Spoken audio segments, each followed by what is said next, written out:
안녕하세요. 제임스 맥입니다.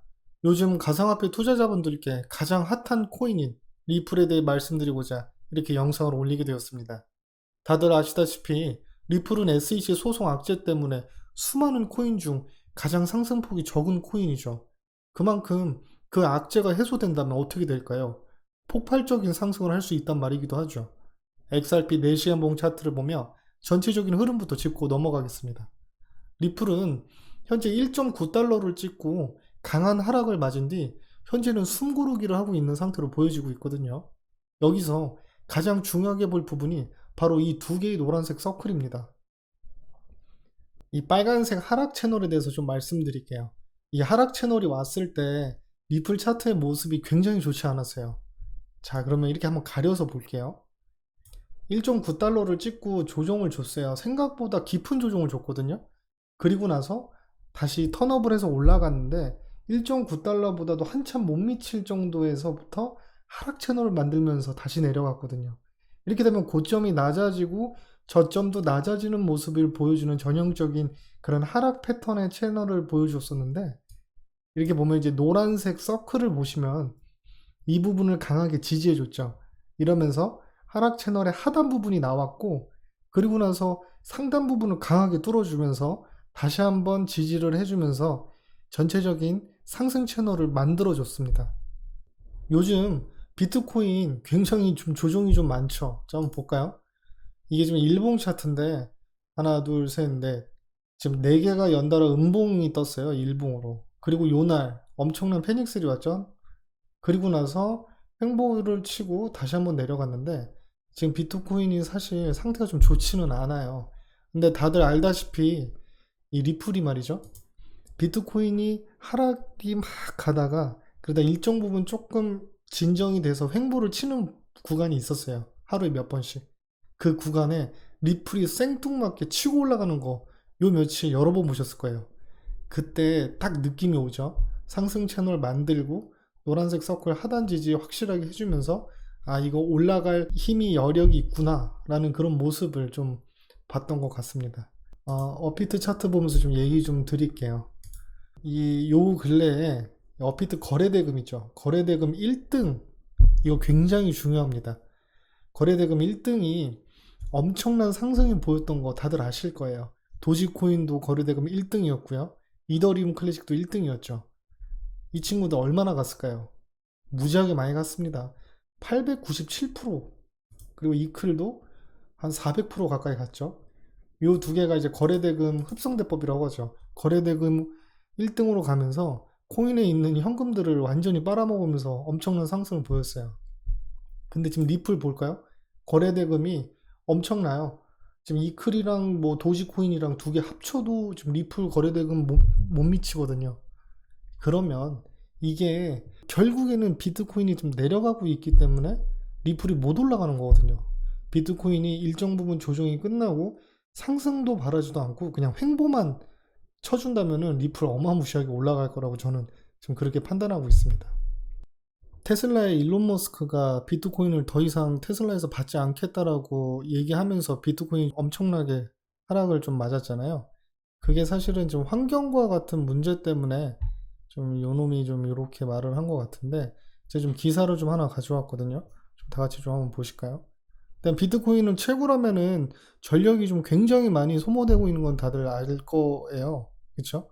지나치게 전력 낭비적인 채굴 방식은 비트코인의 아킬레스건이다.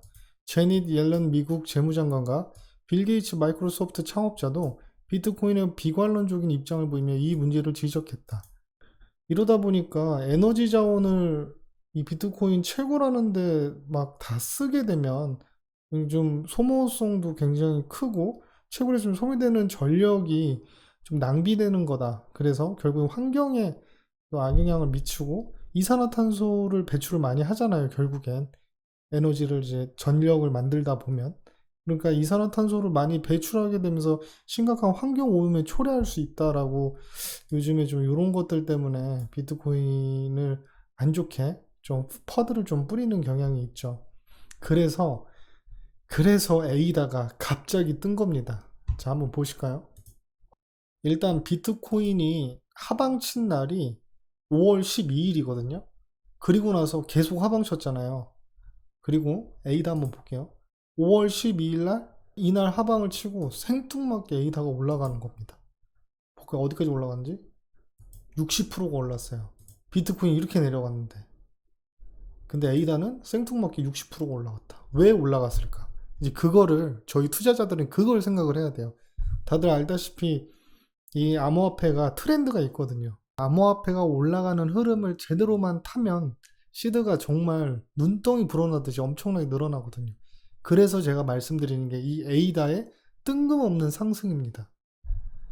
비트코인은 이렇게 하방을 치고 있는데 에이다가 갑자기 60%가 올랐다. 도대체 왜? 바로 환경 문제 때문인 것 같아요. 이 채굴 방식에 있는 코인들이 전력을 소비하기 때문에 전력을 소비하는 것은 이산화탄소를 배출하게 되고 그러면 결국엔 지구한테 악영향을 끼친다. 이 지구 환경 오염에 크나큰 일조를 하게 된다. 좀 이런 플랫폼을 좀 씌워놓고 이 암호화폐를 좀 비판을 하는 퍼드들을 날리고 있는데 그러다 보니까 에이다가 갑자기 올라가게 된 거예요. 에이다는 채굴하는 코인이 아니거든요. 재단에서 암호화폐 개수를 수량을 정해놓고 그 안에서 이제 거래를 하게끔 하고 있는 코인이거든요. 이제 뭐 이더리움 클래식이라든지 이더리움, 비트코인, 기타 등등 이제 대표적인 말씀을 드렸는데 그런 것들은 다 채굴하는 거거든요. 이제 해시라고 해서 해시로 인해서 그 암호를 풀면서 채굴을 해가는 건데 에이다 같은 경우는 채굴 코인이 아닙니다. 그래서 제가 생각했을 때는 친환경 메타가 오지 않을까 좀 그런 생각을 하고 있거든요. 그렇기 때문에 에이다가 뜬금없이 60%가 오른 거죠. 비트코인이 이렇게 내려가고 있는데 역행을 하는 거죠. 디커플링이 나온 거죠. 비트코인과 디커플링이 나온 이유는 반드시 있다. 채굴 코인보다 비채굴 코인이 대세 상승이 가지 않을까라는 그런 생각을 하고 있어요. 그래서 다들 알다시피 에이다의 친구가 누굽니까? 리플입니다. 그쵸? 그러면 에이다 상승분부터 가볍게 한번 보고 갈게요. 이제 에이다가 이제 월봉으로 보면 지금 18년도 1월에 전고점을 강하게 뚫었죠. 전고점을 이미 뚫은 상태에서 보시면은 50% 이상 올랐어요. 근데 리플 볼까요? 전고점 근처에 가지도 못했습니다. 가지도 못했어요. 전고점까지만 가줘도 150%죠. 근데 전고점에서 이제 결국 이제 에이다랑 키 맞추기를 간다라고만 해줘도 대충 봤을 때 7,400원대, 7,000원대까지는 간다는 거예요. 지금은 가면. 이게 지금 에이다의 현 주소라는 거죠. 리플로 봤을 때.